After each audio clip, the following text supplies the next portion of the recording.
The two-day Maritime Trade and Security Conference commenced in Chennai, where experts from India, US, UK, China, Japan, Australia, Indonesia and Philippines participated. Panel deliberated upon the maritime geopolitics in the Indo-Pacific region. The panel were also seen discussing about the security challenges and maritime trade.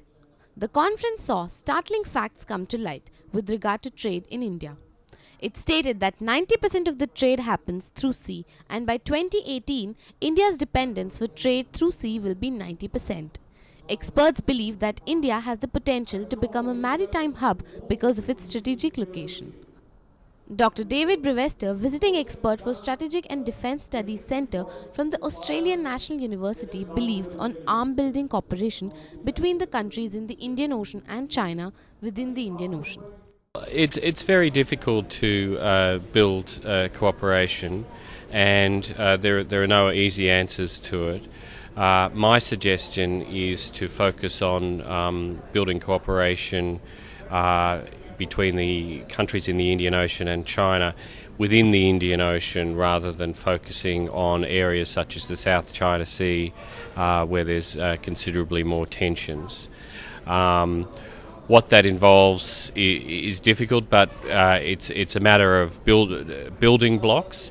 And as I mentioned, the recent experience with the search for the Malaysian Airlines plane MH370 has been a very important one for Australia, because we've seen quite a large number of Chinese naval ships working out of Australia alongside of Australian defence forces, as well as defence forces from Malaysia, and it's worked very well, and there's been a high degree of professionalism shown by all parties involved. That's a small building block, but it demonstrates.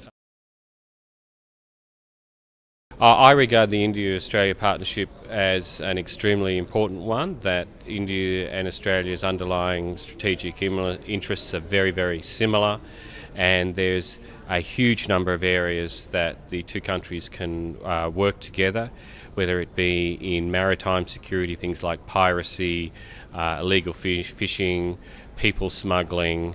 The possibilities are endless, but also working together in major international institutions to ensure that they develop in a balanced way that reflect both India and Australia's interests.